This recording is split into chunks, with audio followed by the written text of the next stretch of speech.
Hi, welcome to Mentor Monday. My name's Lisa Ireland and I'm an Australian author of contemporary fiction.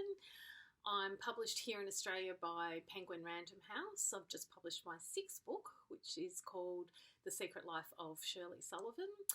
And I'm the self-appointed BFF of aspiring authors everywhere. So if you are on your way to getting your first book published, or you would like to be on your way to getting your first book published, let me take you by the hand and guide you through the process. Today we're going to talk a little bit about getting feedback on your draft. So in previous videos we've talked about where you can get advice from when you're first starting out, where you can start to learn the craft, what courses you might like to do, or where to get books and that type of thing. So we've talked about the types of things that you should be looking for there. And then last week we had a look at your writing process, and we talked you through how to work out whether your process is working for you or not. And today I'm going to talk about feedback. So I know some of you might be looking for technical help in actually what to do, how to nut out first steps of writing your draft. But I think there are quite a few of you, from the feedback I've been getting online, there's quite a few of you that are well on the way to having a draft completed. So we might go back in further videos to the actual structure of a draft, and that might actually be helpful when we talk about editing. But for now, I'm going to talk about what you do when you actually type those two lovely words, the end, at the end of your first draft. What next? So first of all, congratulations. If you've got to the end of the first draft, that is a fantastic achievement, one that many people never actually get to. Lots of people say that they want to write a book or that they're going to write a book, but actually putting those words on the page and getting somewhere between 70,000 and 100,000 words in some sort of comprehensible story typed out is actually an amazing achievement. So first of all, go to whatever is your pleasure, pop the champagne or have a Diet Coke or however you like to celebrate. Celebrate that and put your book away for a little while. Start something new, or reconnect with your friends and family if you've been neglecting them for the past little while. Put your book away for as long as you can, that is reasonable. So when I say put it away, 2 to 3 weeks is I think ideal, maybe a month. Not too long perhaps, because you still want the joy to be burning in you when you revisit the project. But set it aside for a little while, and then, I'm sad to say, go back to the beginning and start again. Go back through your first draft, read it, make any notes of things that are concerning you, things where you think it doesn't make sense. We're not so worried about typos and grammar and that type of thing at this very early stage. Although, of course, if you notice them, it's great to fix them while you're in there. But don't be hung up on the technical stuff, on the your typos, that kind of, or your sentence structure, that sort of thing, because all that can be fixed later. We're looking for big ticket items here. Looking for, does the story make sense? Are the characters engaging? Are the characters true to life? Like, do your characters make sense to themselves? Like, have you created believable characters, ones that people can relate to in some way? So you go through your big ticket items, go through the manuscript, and this should take a few weeks yourself. And then if you've gone through it, if you've got to the end twice and you've made some changes and really sort of had a good think about it, this may be the time that you're ready to pass your manuscript on to somebody else to read it. Now, so this is what I want to talk about today. Who should that be? Now, there's lots of people out there in the writing world that you can pay to assess your manuscript. If this is your very first book and you have just completed one draft yourself and then gone through a second I'm not even going to call that a second draft. This is still your first draft. It's your first look through and your first sort of, go over, your first sort of, so you're really still at the first draft stage. It's not you haven't had feedback and made changes in response to that. So I would suggest that now is not the time to pay someone else to look at it, to pay a professional. And I'll tell you why. And I do think there are times where that is very helpful, but this is not the time. And that is because, particularly if it's your first book, it's highly unlikely that that manuscript is in good enough state to be seen by a professional, because two things will happen. One is, if the professional is anyone worth their salt, and they see a lot of problems, they're going to have a lot of feedback for you, a lot. And this can be overwhelming for some people, and can be off-putting if this is the first time you've shown your work to someone and it comes back. And professional editors tend to be quite harsh because they're used to dealing with professionals. There's going to be a little bit of background noise at the moment. I'm sorry, because my kids are just coming home from school, so there's going to be just a tiny bit of background noise, so please ignore that. So professional editors usually are dealing with professional authors who are used to quite harsh criticism, and so it can actually be overwhelming and can set you back if you actually receive this harsh criticism when you're not ready for it. I do want to say, if you've already done that, if you've already taken it off to someone who's given you harsh advice, please don't be put off. At every stage of a writer's life, that is going to happen. I still get harsh criticism. Every writer I know, even people whose books you would be reading right now, saying, "Oh my God, this person is gifted, and I will never be as amazing as this person." Odds are that they've had harsh feedback from their editor at some time during the process. So just because you've had harsh feedback doesn't mean that your book's no good. But my suggestion is, let's start gently. So when you've gone over your manuscript a few times, what you need is really a beta reader or a critique partner. And there's slightly different things. Beta readers are often not writers themselves. They can be writers themselves, but they're often not. They can be anyone. They can be a reader that reads in the genre that you are writing in. Whereas a critique partner that relationship is usually another writer, and you've partnered up with them, often also who writes in the same genre as you, and you swap manuscripts. They critique for you, you critique for them. Getting a critique partner is, at this stage of the game, someone who's around about the same level of writing as you, so someone who's been writing about the same amount of time as you, can be actually really, really useful. Now, I know what you're thinking. Perhaps you might be thinking, well, if they've only got the same amount of experience as me, what can they teach me? Actually, a lot, because we're all readers. And you think about how when you read a book, you know what you like, you know what you don't like.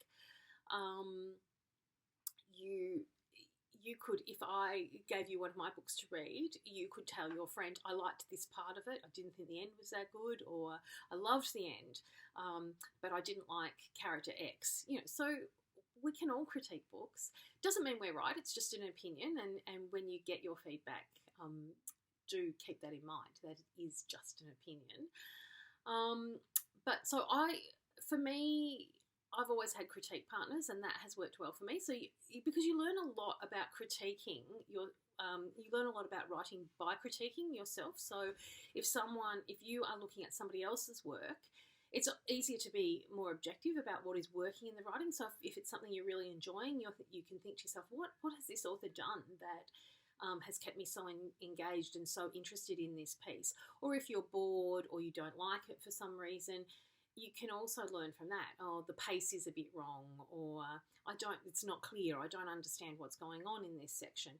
So it helps your friend, your critique partner, the person that you're critiquing for, but it helps you as well. It helps you to learn what it is that makes a great book, I guess.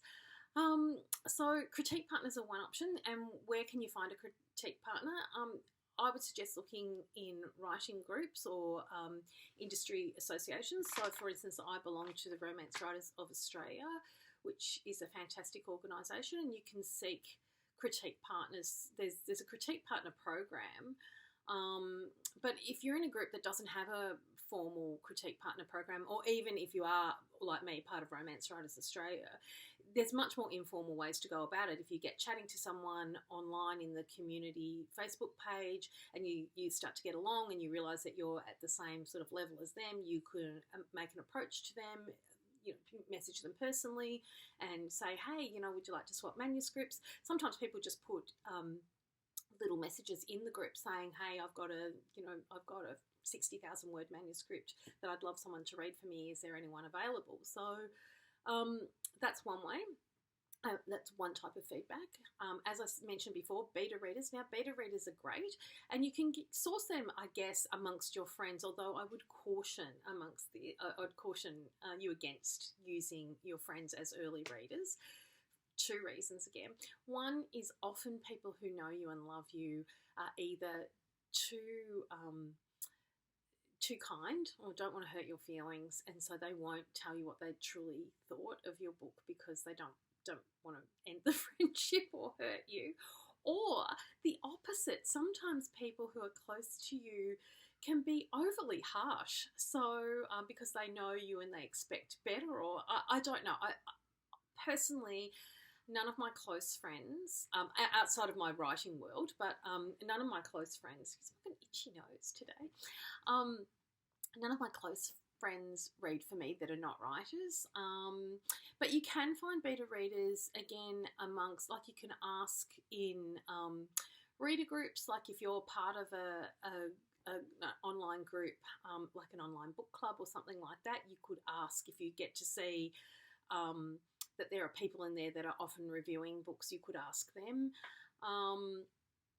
Or if there are that's another good way. If you're a part of even a face-to-face book club, then those people are not your close friends, you might ask them. Or you might be comfortable enough in your relationship with your friends to think that they will be honest with you. And I do know a couple of authors who have got reader friends that read for them and who are very honest.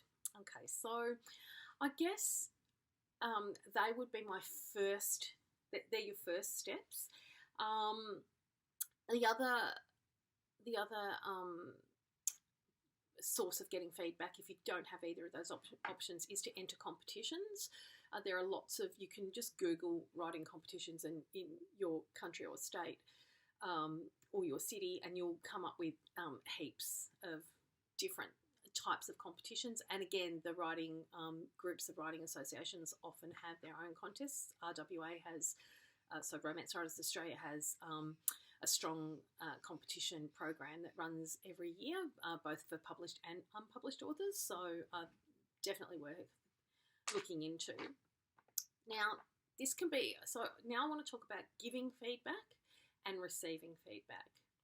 First of all, giving feedback. If you are asked for feedback, if you are in a critique partner relationship, it's important to be honest. That is very important, because people do not grow if you, and that's what they're asking you to do. They're asking you to honestly assess their manuscript. So you don't do anyone any favours by telling lies. However, you also don't do anyone any favours by being overly harsh or critical. So if you are asked to give feedback on somebody's manuscript, I'd really love you to think about how you would feel if you're receiving that feedback. There are different ways you can approach things. So if something is not clear to you, you can say something like, I'm a little bit lost at this point in the manuscript. I'm not really sure what's happening. It might just be me, but I'm not sure if X is happening or Y. So rather than saying, I've got no idea what's going on here, like tone is everything, is what I'm saying to you. Or you could say, for instance, if something's not working, you might say, have you thought about X, or have you thought about Y, rather than saying, I don't like this. You can say how a character, for instance, is making you feel. Like, I just read a manuscript recently where I had felt an intense dislike for a character straight away. And because I know the author well and she's used to harsh criticism, and also because I know the type of manuscript it is, I said to her, this section here is making me dislike X very much. Which is okay if that's your intent, which I think it is. But if it's not your intent, I just wanted you to know that that was my gut reaction to this section in the book. So if that's not what you're intending, you might want to think about softening the language here. So, yeah, be careful when you're giving feedback, and don't forget to point out, particularly if you're working, and even if this applies to you, especially if you are a more advanced writer and someone who is just starting out is asking you for their advice, be mindful of the precious thing that is a writer's ego. And I don't mean that in a big-headed way. I mean that in how fragile we are. When someone is trusting their manuscript to you, they are doing just that, giving you their trust. And so please don't betray that by taking their dream away by overly harsh criticism. Yes, it's very important to be honest, and you can be, very honest, so long as you choose your tone. And if there's a lot of things wrong with the manuscript, maybe don't overwhelm a new writer with a million different criticisms. Maybe pick out the most important ones and get them to work on that, because there'll be time down the track to work on other things. So don't pick out every single thing that's wrong with it. Maybe stick to one or two big ticket items, and don't forget to tell the author what you really liked about their manuscript too. So make sure that the medicine goes down with a little bit of sugar. Okay, so that's giving feedback. And here's my tip on receiving feedback. This is a harsh industry. It really, really is. And as I said before, at every point in your career, you are going to face rejection. You are going to face harsh criticism. And yes, it's subjective.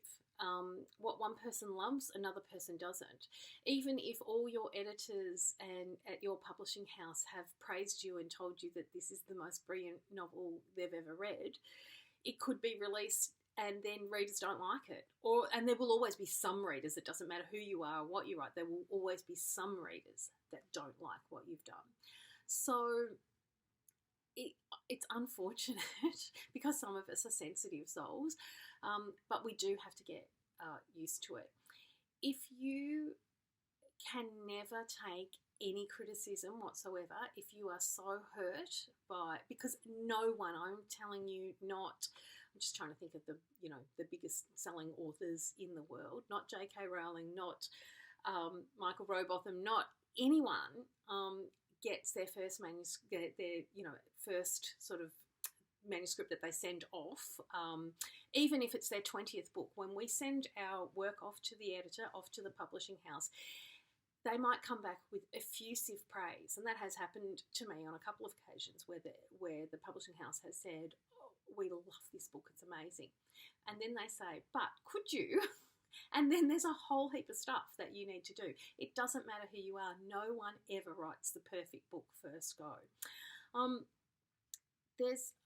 I've had a couple of occasions where writers have been so offended, not at anything I've said about their actual work, because it wasn't about their work, but I've had a couple of occasions where I've seen people post questions in writing groups, and then because they've got an axe to grind where something's happened, but they've posed a question saying, for instance, about point of view, and saying, well, I've seen point of view done this way, and I had a competition entry, and when my competition entry came back, all the judges criticised me for head hopping, but Nora Roberts does it all the time. And, she's a best-selling author, so, what do people think about head hopping? And that would be the question. And then I've seen authors, aspiring authors, take huge offence when more experienced authors will come back and say, well, yes, you can do it. And if you're Nora Roberts, of course, you can do it.